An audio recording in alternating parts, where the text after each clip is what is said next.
Sextou. E se sextou é dia de sextas assustadoras aqui no canal Ler Até Amanhecer, eu sou a Joyce Rodrigues e sejam todos muito bem-vindos. Talvez alguns de vocês não saibam, mas eu postei um vídeo, esse vídeo foi postado ontem e fala sobre um episódio de uma série chamada Sexta-feira 13, Assassinos Reais. Eu deixei um episódio muito interessante.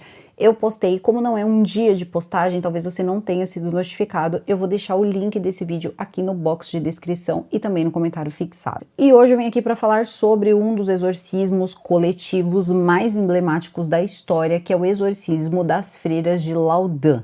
Esse exorcismo ele aconteceu na França, lá no ano de 1632 e acabou acometendo essa possessão aí, acabou cometendo em torno de 18 freiras. E é uma história que vai durar bastante tempo e vai dar margem para muitos filmes, livros e discussões. Então, fica aqui comigo, aproveita, deixa o like de vocês logo agora no começo do vídeo, que é bastante importante. Verifica a tua inscrição, teu sininho de notificação e me segue. Você sabe onde? No @Joyce Rodrigues Oficial, que por lá eu sempre notifico vocês quando sai vídeo novo. Sempre que vocês me marcam na postagem de vocês, eu tenho imenso prazer em repostar. E agora eu vou chamar a vinheta e a gente já começa. Então, Penny e Jack, vinheta.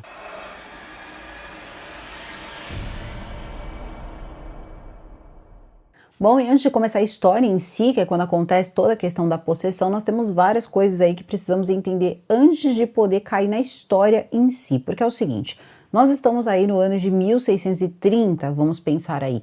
Em 1630, a França tinha um rei, que era o rei Luís XIII. E esse rei Luís XIII, ele era muito católico. Isso fez com que ele colocasse como primeiro-ministro dele, no caso, um homem chamado Richemont, que era um cardeal. Então já entendemos que todo o sistema ali, de repente, de justiça, né, controle e tal, era bem católico. Também precisamos falar da cidade de Laudun. Laudun era uma cidade religiosa com um pouco mais ali de 11 mil habitantes e ali tinha uma certa disputa entre católicos e protestantes. Então os protestantes eles existiam, teve uma lei ali que protegiam os protestantes, mas como eles estavam ali com um rei católico, as coisas começaram a ficar um pouco chatas ali para os protestantes. Então Laudun também possuía muitas igrejas católicas, com diversos padres ali tomando conta, e era considerada então essa cidade religiosa, mas também era palco de muitas disputas que acabavam se tornando conflitos.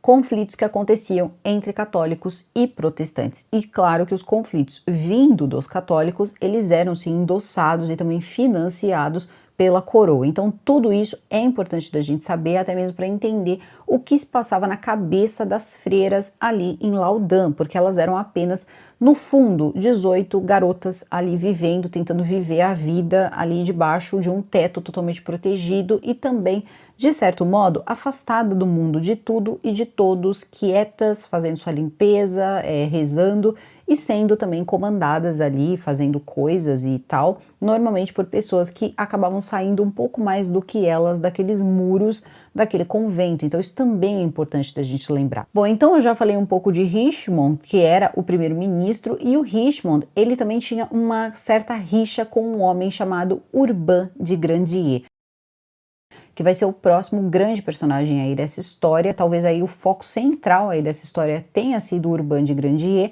que era, na verdade, um jovem padre que era muito assediado.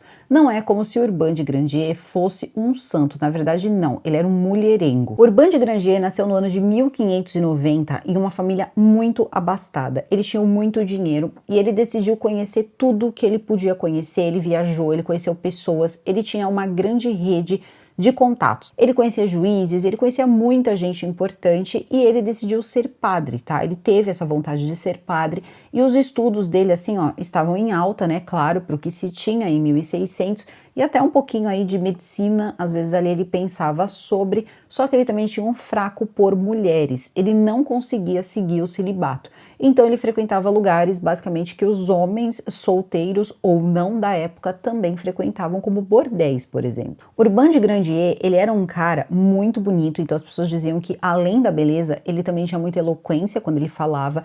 Ele também era uma pessoa que conhecia outros lugares e podia contar sobre esses lugares e também contar o que acontecia em grandes festas, festas de pessoas ricas. Então ele era uma pessoa de gosto refinado, ele era um cara ali diferenciado e, mais uma vez, mulherengo.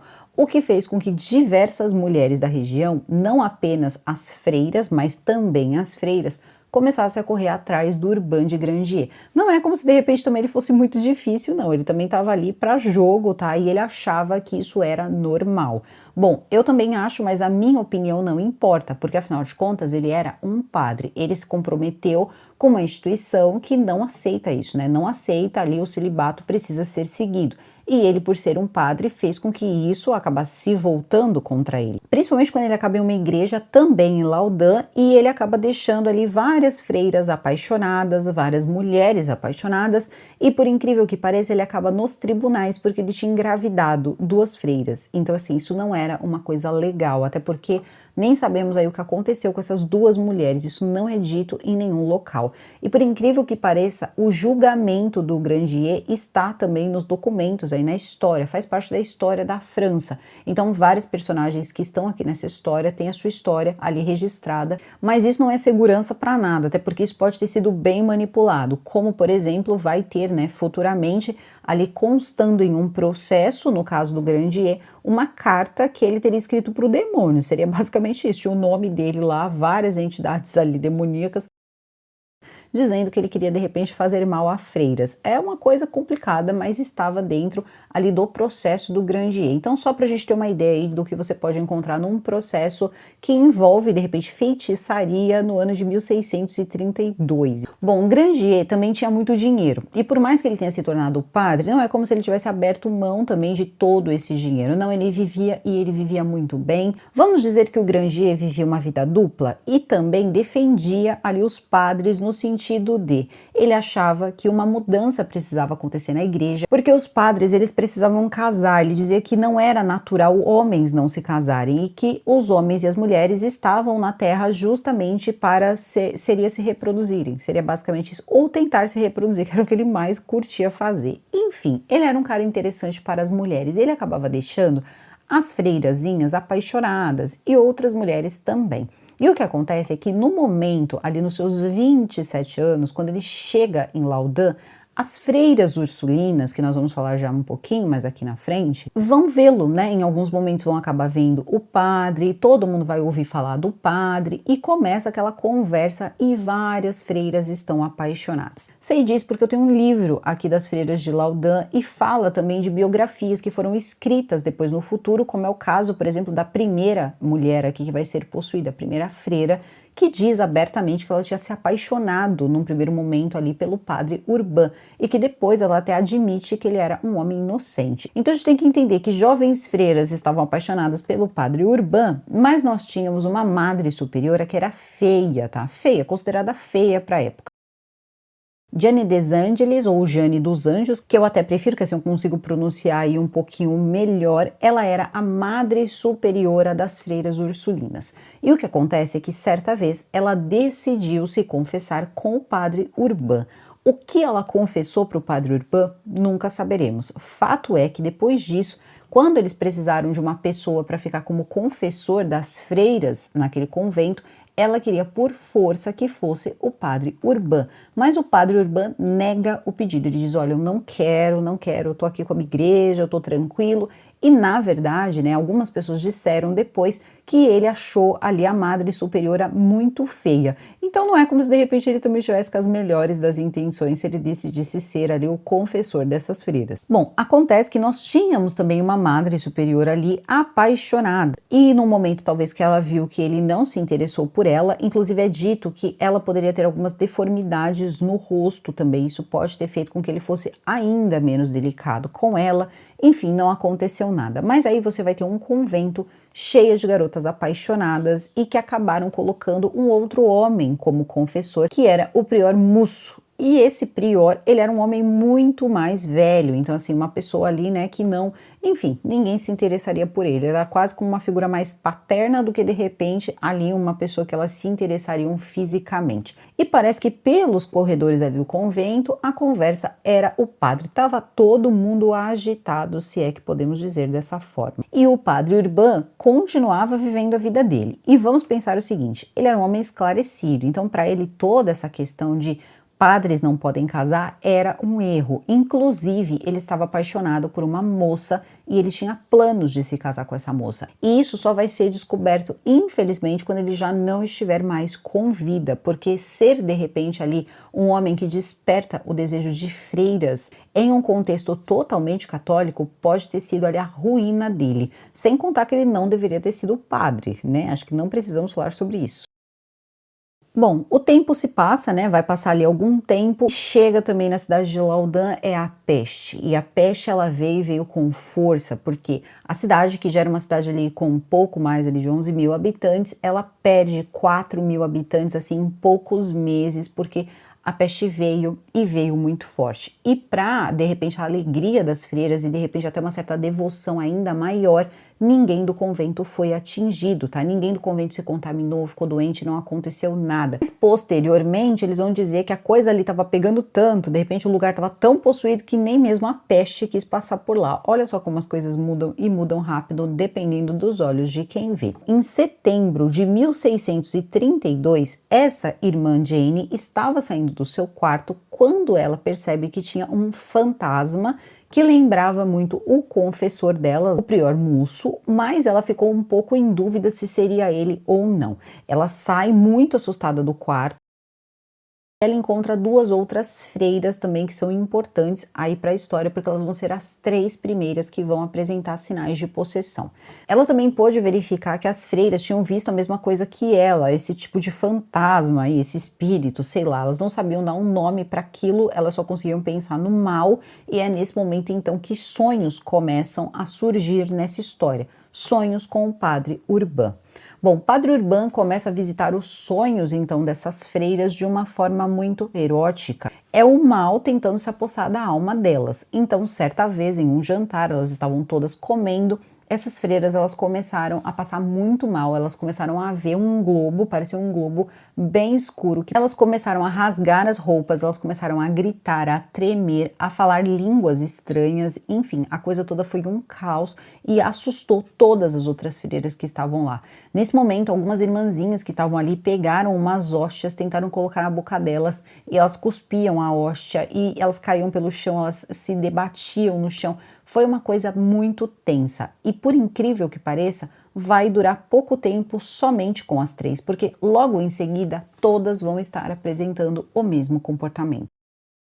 Bom, as noites naquele convento passaram a ser intensas, afinal de contas, todas as freiras diziam estar sendo visitadas pelo padre Urbain em seus sonhos, e esses sonhos eram sempre sonhos muito quentes, sonhos inapropriados. Depois de algumas semanas, elas pararam de tomar banho, elas também pararam de limpar o convento, de cozinhar, elas chegavam a ficar dias sem comer, não tinha ninguém ali, não, outras freiras não chegaram para tentar tomar conta delas, não aconteceu nada disso, elas andavam sem roupa pelo convento, elas caíam pelo chão, elas se debatiam contra a parede e coisas ali muito piores vão ser relatadas no futuro, como por exemplo, mexer a cabeça para frente e para trás como se o pescoço estivesse fora do lugar, ou também a língua delas acabar descendo quase 90 centímetros, gente, 90 centímetros fora da boca e nessa língua ter espinhos e uma coisa assim bem insana mesmo que outras pessoas vão começar a falar sobre.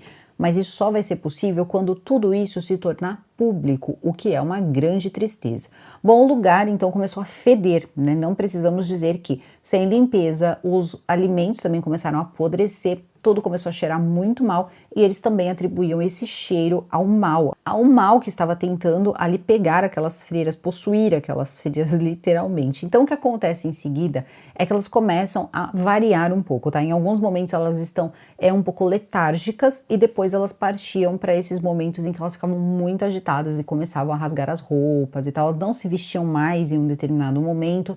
E também teve um momento em que uma das freiras, ela acabou pegando o crucifixo e fazendo uma cena problemática ali do exorcismo, que é quando a Regan pega ali o crucifixo e coloca no seu íntimo. E ela teria feito isso na frente de várias pessoas que estavam tocando exorcismos, porque elas vão começar a ser exorcizadas, porém de um jeito muito diferente e também muito privado. Inclusive o nome de Urbain vai surgir em um desses exorcismos. Isso porque o homem estava só vivendo a vida dele. Poderia, sei lá, ter problema com a igreja por várias formas, mas ele, acabou ali deixando as meninas apaixonadas. E o que acontece? Em meio, essa coisa toda do exorcismo, a Jane, ela vai dizer que quem visita o sonho, delas todas ali, elas apenas diziam que era um homem, que as visitava e fazia coisas assim incríveis com elas ali dormindo. Ela vai dizer que era o Padre Urbain e que o Padre Urbain as enfeitiçou com rosas. Ele teria deixado rosas ali próximo ali aos degraus do convento. Elas cheiraram as rosas e por isso elas estavam possuídas. Uma história bem complexa para justificar um exorcismo, porque a própria Jane diz que em alguns momentos ela não sentia que ela estava no corpo dela e que ela estava possuída. Ela é a primeira pessoa a dizer isso. Só que acontece que quem estava tocando esse exorcismo, eles acreditavam em uma linha diferente de exorcismo. Eles acreditavam que existia o exorcismo por uma pessoa carregar o mal com ela e esse mal começar a tomar o corpo dessa pessoa, que seria ali uma única pessoa, mas também poderia ser vítima do que seria aí magia. Então um bruxo teria jogado uma magia nas freiras e estava tentando levar a alma dessas freiras, possuindo essas freiras, o que era uma coisa que precisava ser combatida. Combatida com o quê? Precisamos pegar o bruxo e fazer ele confessar que é um bruxo, tirar a vida desse bruxo para que esse feitiço aí ele acabasse sendo quebrado. Não demorou muito tempo para o primeiro-ministro Richmond ficar sabendo dessa história. E quando ele escuta a palavra Urbain, aí ele fica um pouco feliz, porque o Urbain, inclusive, já tinha feito ali uma sátirazinha, ele deixou escrito uma sátirazinha que atacava o Richmond e, de repente, o jeito um pouco retrógrado dele pensar. Então ele já estava com o Urbain, por aqui.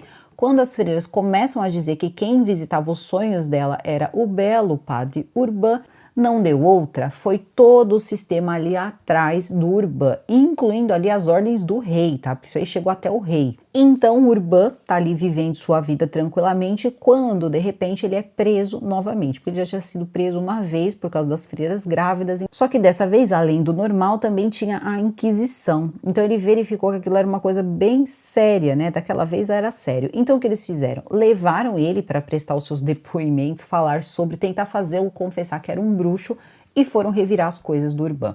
Bom, eles disseram que encontraram o que seria ali como se fosse uma carta que ele teria escrito, um ritual com o capiroto, e lá estava escrito o nome de todas as entidades que teriam sido chamadas para poder possuir aquelas freiras e tudo estava escrito ali com sangue, tá? As letras estavam escritas com sangue, uma coisa assim que inclusive consta no processo do próprio Padre Urbain, porque ele vai ser acusado de feitiçaria. E aí começa a pior parte, que é o quê? O verdadeiro Maleus Maleficário, o martelo das feiticeiras, que já tem vídeo aqui no canal. Vocês sabem todos os sistemas que se tinha, toda a sorte de sistemas que se tinha para fazer uma pessoa confessar que era um bruxo. A coisa não era bonita e demorou bastante tempo, em torno de 14 meses aí, passando por muitos suplícios. Ele teve suas pernas quebradas, ele ficou numa situação assim, onde nem mesmo aquela rede tão importante que ele tinha de amigos tentou fazer alguma coisa. Conta-se que, na verdade, teve sim um médico que era amigo dele, que tentou mais ou menos ali dar uma olhada no que estava acontecendo com as freiras, e ele cogitou que elas poderiam estar tendo como se fosse ali um surto de muita imaginação, porque tudo era surto, surto de imaginação, surto. Só que depois de sugerir que isso poderia ser, todo ali um conjunto de imaginação e insegurança, porque estava acontecendo os conflitos em Laudan, também tinha acontecido a questão toda da peste, que poderia ter deixado aquelas meninas muito assustadas, ele acabou sendo afastado ali totalmente do contato das freiras, não pôde mais vê-las e Urbain continuava preso.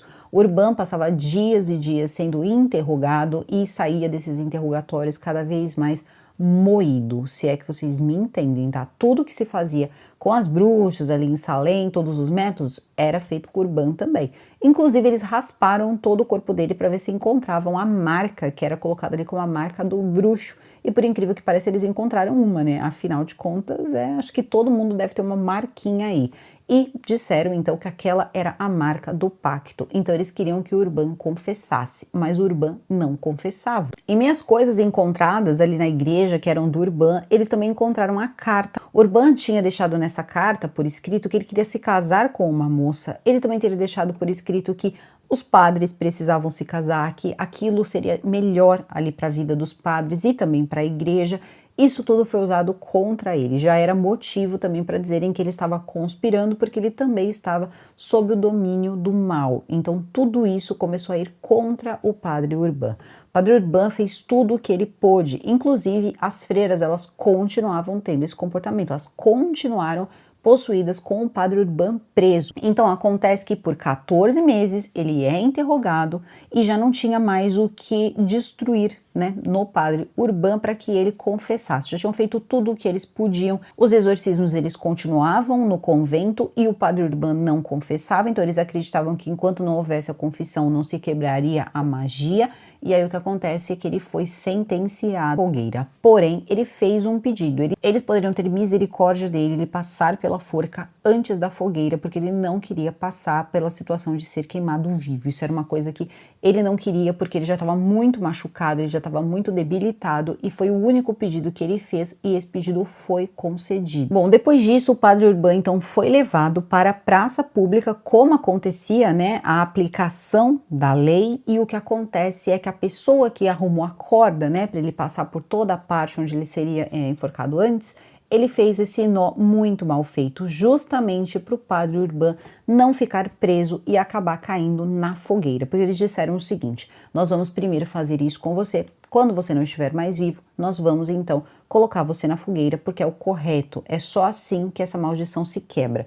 Ele também não confessa e disse que pedia a Deus que Deus tivesse misericórdia dele em outra vida, mas ele afirmou que ele não tinha nenhuma ligação com nada oculto ou com nada do mal, ou que tivesse feito qualquer coisa contra aquelas freiras. Mas mesmo assim chega o dia em que ele perde a vida. Foi um momento tão ruim, estranho ao mesmo tempo, porque 6.000 pessoas batiam assim como se fosse uma grande festa o que fosse acontecer, e o Urbain então escapa da corda e acaba caindo na fogueira. E quem estava fazendo a aplicação da lei teria ficado tão aflito que tentaram ali fazer alguma coisa para poder tirar a vida dele antes, né, do fogo, enfim, consumi-lo, mas não conseguiram também, saíram machucados, saíram queimados.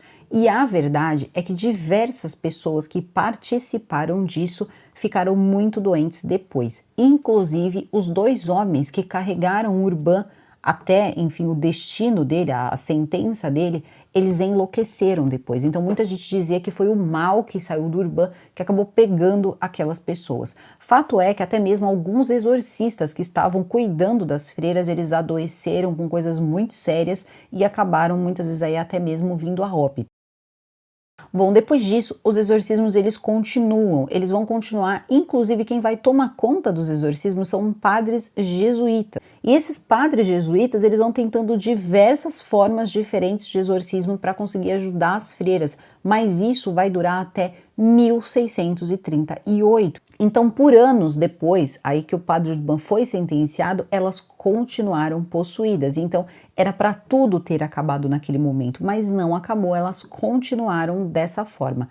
Isso fez também com que muita gente tivesse muito remorso, porque eles diziam que o que tinham dito a eles era que quando acontecesse isso, quando o padre Urbain não existisse mais, a maldição não existiria mais, mas as freiras continuavam daquela forma. Então, de repente, não teria sido o padre Urbain, só que aí já era tarde demais. Enfim, eles começam a aplicar vários e vários exorcismos e somente então depois dessa data de 1638 as coisas começam a melhorar. A primeira a apresentar melhoras é a Jane, que foi a primeira, era a Madre Superiora. Ela também teria feito como se fosse uma certa viagem para visitar um santo católico e voltou basicamente ali curada. Inclusive ela conta que ela voltou inclusive com poderes sobrenaturais, mas do bem, do anjo da guarda dela, onde ela podia até mesmo curar pessoas. E ela passou inclusive a ser basicamente a freira ali do rei. Tá? Então ela teve ali, ela se tornou uma freira de grande prestígio. Se o Richemont, que era uma pessoa muito importante, teve ou não alguma coisa a ver com isso, não sabemos, mas que de repente acusar o Urbain ajudou e ajudou bastante muita gente naquela época, isso ajudou. Inclusive ele era uma pedra no sapato de muita gente. Também foi levantado que na verdade a Jane, ela pode ter instruído as outras freiras e de repente a Jane poderia ter dado o nome do padre Urbain justamente por estar montando ali junto com Richemont um complô contra o padre Urbain. fato é que isso cai um pouco por terra, porque se fosse verdade, tudo teria acabado. Ela entenderia que já não precisaria mais fingir. E o que eles começam a fazer depois, na verdade, é muito triste, porque eles abrem esses exorcismos. Vocês lembram que existe uma disputa entre católicos e protestantes. Então eles também queriam mostrar a força da Igreja Católica quando o mal penetrava as pessoas que eram católicas. Então eles começam a mostrar aquilo publicamente. As pessoas assistiam assim em centenas de pessoas e depois milhares de pessoas assistiam essas moças sendo exorcizadas. Era assim uma coisa aberta. E isso fez com que muita gente escrevesse sobre o que viu e ficasse impressionado com tudo o que viu. Então, por muitos anos, as pessoas assistiam tudo isso. Até que depois a Jane, ela começa a melhorar, as outras freiras também começam a melhorar e, ao que tudo indica, nada mais aconteceu de estranho nesse convento.